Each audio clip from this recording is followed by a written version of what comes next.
Assalamualaikum warahmatullahi taala wabarakatuh. Selamat pagi semua. Baik, hari ini cikgu nak tunjuk satu dia macam formula yang sangat membantu pelajar-pelajar untuk menjawab khususnya soalan berkaitan dengan fonologi ya.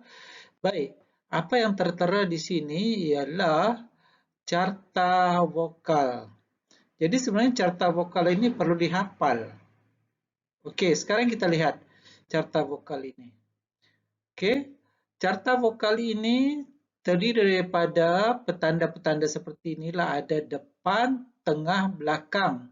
Depan ini maksudnya ialah rongga mulut sebelah depan. Tengah rongga mulut sebelah tengah dan belakang rongga mulut sebelah belakang. Sementara yang bertanda hampar, neutral dan bundar ini sebenarnya merujuk kepada bibir anda. Baik, bila kita bercakap tentang vokal, kita kena kenal pasti vokal-vokal ataupun bunyi vokal itu ada 5. Okey, seperti yang pelajar-pelajar sedia maklum, ada bunyi E, I, O, U. Okey, itu yang anda tahu. Tetapi sebenarnya dalam bunyi-bunyi vokal, dia bukan ada 5 sahaja tetapi ada 6. Okey, cikgu ulang sekali lagi. Bunyi vokal yang pertama ini A, A. Okey, kemudian I bunyinya I. U bunyinya U, O bunyinya O, dan akhir sekali I. Ada 2 bunyi I. Okey, ini yang selalu mengelirukan. I yang pertama ini yang terletak di sini, I taling. Macam mana bunyi I taling ini? Bunyi I taling ini bunyinya E. Contoh perkataannya enak. Okey, bunyinya E, enak. Okey. Sementara bunyi yang kedua, I pepet, bunyinya E.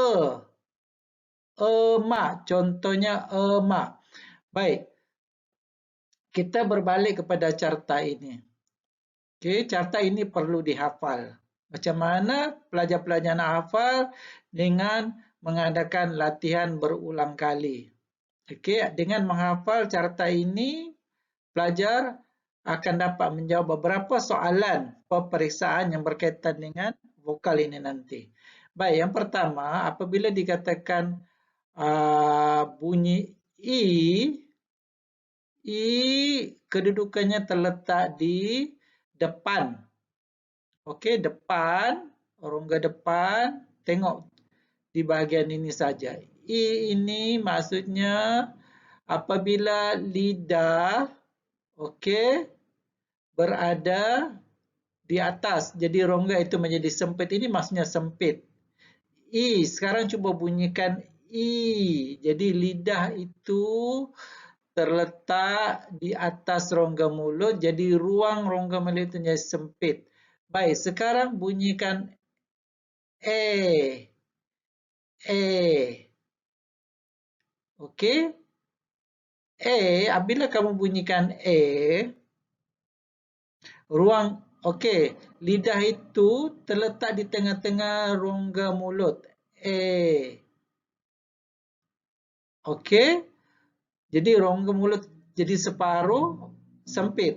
Baik, sekarang bunyikan A. Apabila bunyikan A, okey, lidah bergerak ke depan lagi, masih berada di depan, tetapi lidah itu kedudukan lidah ke bawah. Apabila lidah ke bawah, rasa tak? Jadi rongga mulut itu menjadi luas. Okey, baik. Jadi bila rongga mulut menjadi luas, okey, akan terhasillah bunyi A. Okey, bagaimana dengan bibir? Bibir itu terhampar. Okey, terhampar maksudnya tidak bulat, tidaklah sempit. Okey, hampar. Baik, bagaimana dengan bunyi ipepet? Ipepet kalau tadi italing itu bunyinya e, ini bunyinya e. Mak misal kata. Jadi mak, kamu akan rasa lidah itu terletak di tengah-tengah berbanding dengan bunyi yang i dengan a dengan e ni ya. Jadi lidah terletak di tengah-tengah.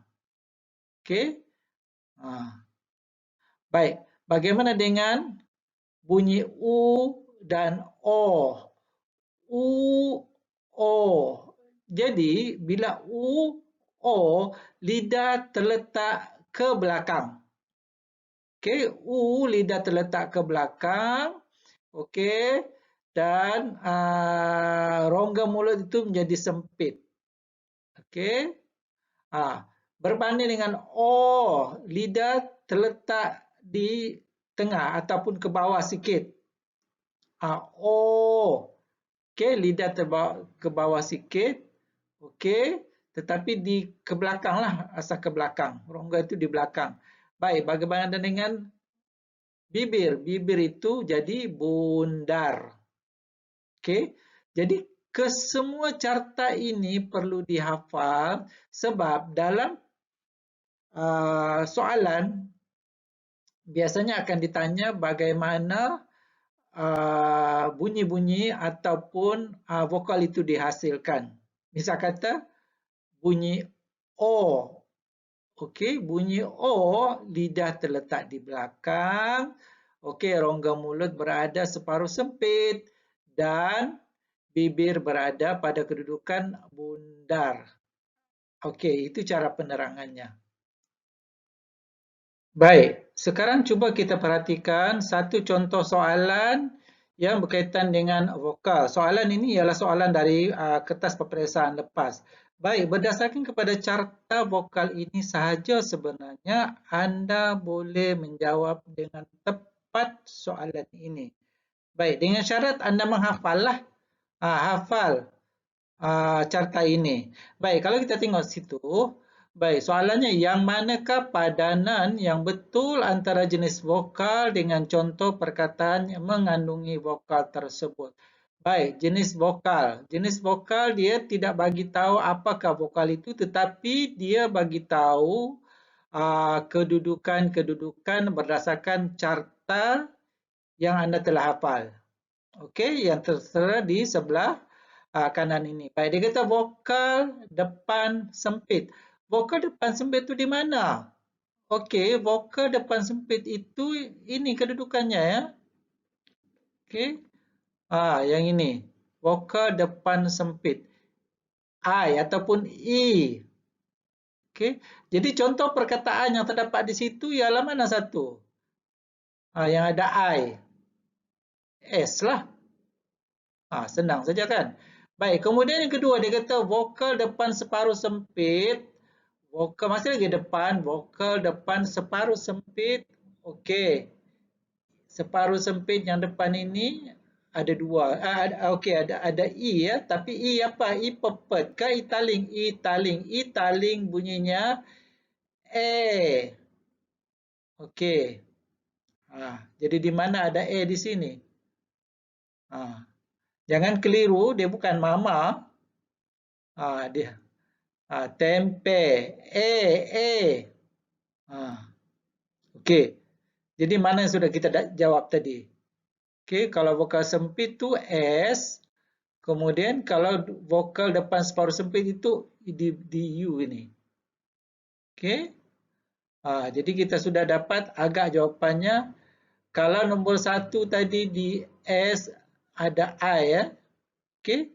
Kalau nombor 2 di tempe itu. U. U di tempe. Okey. Mau cari lagi jawapannya? Rasanya tidak perlulah. Okey, jawapannya ialah D. Okey, itu saja. Jadi sebenarnya apabila anda menghafal carta ini, anda sudah boleh menjawab soalan inilah. Baik, seterusnya satu lagi soalan yang berkaitan dengan vokal. Okey, berpandukan kepada carta vokal yang anda hafal, ah, soalannya bunyi begini, yang manakah perkataan yang mengandungi bunyi vokal hadapan separuh sempit? Okey, jelas di sana dia kata bunyi vokal hadapan separuh sempit. Okey, kamu tengok saja di sini. Okey, fokuskan di sini. Separuh sempit vokal hadapan. Okey, separuh sempit vokal hadapan. Vokal hadapan separuh sempit itu ialah I taling. I taling tu apa bunyinya? Okey, jangan keliru yang itu. I taling bunyinya ialah A. Okey. Kalau A, yang mana satu? Bentuk. Okey, bentuk tu ipepet ke italing? Senduh, ipepet ke italing? Rendam, ipepet ke italing? Benteng. Dia ada dua I di situ. Okey. I yang pertama itu pepet. I yang kedua itu taling. Teng, eng. Benteng. Jadi jawapannya ialah D.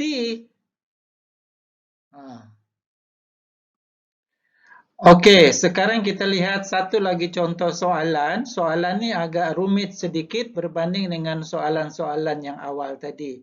Baik, ada pernyataan yang agak panjang di situ. Kalau kita baca ya, bahagian hadapan lidah diturunkan serendah-rendahnya dan udara dari paru-paru keluar tanpa sekatan. Bibir dihamparkan, pita suara bergetar dan langit lembut dinaikkan. Okey, di sini para pelajar kena berhati-hati, baca dengan berhati-hati atau dengan telitilah. Baik, sekarang kita lihat satu persatu kenyataan. Dia kata bahagian hadapan lidah diturunkan serendah-rendahnya.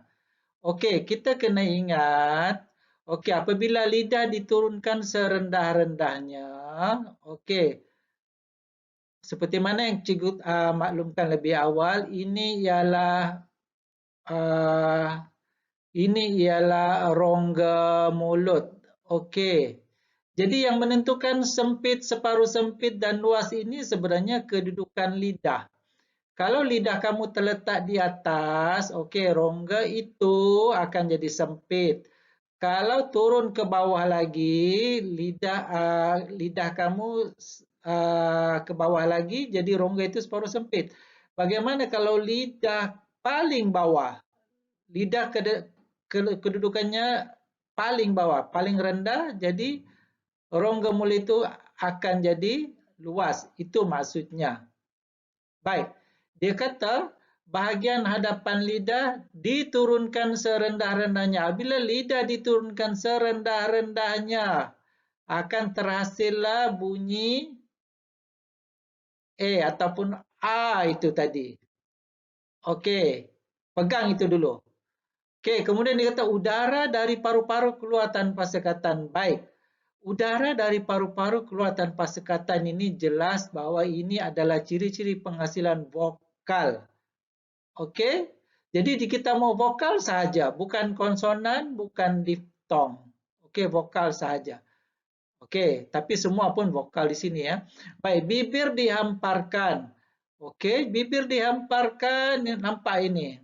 Jadi kedudukan itu nanti, okey, ataupun huruf vokal itu nanti terletak di sinilah bahagian hadapan, hampar. Okey, kita pegang yang itu. Jadi tadi kita pegang A dan kita pegang hampar, jelas itu ialah merujuk kepada vokal A. Okey. Pita suara bergetar. Pita suara bergetar itu merujuk kepada bunyi vokal. Dan lelangit lembut dinaikkan. Okey, lelangit lembut dinaikkan itu maksudnya, okey, apabila lelangit lembut dinaikkan, dia akan menutup rongga hidung. Jadi, kemudian angin itu melalui rongga mulut. Jadi, rongga mulut itu ialah ciri-ciri penghasilan vokal. Okey, kalau kita dah faham ini sebenarnya tidak masalah untuk mengetahui bahawa inilah bunyi vokal. Baik. Jadi tadi dia kata luas atau diturunkan serendah-rendahnya, kita pegang yang ini, hampa. Dua ciri-ciri itu sebenarnya sudah menunjukkan bunyi vokal itu ialah bunyi A. Jadi kita kena cari sahaja kata yang ada E ataupun A. Jadi yang mana satu? Bilik, bunyi vokalnya I. Balak, E, A. Bolos, O, O.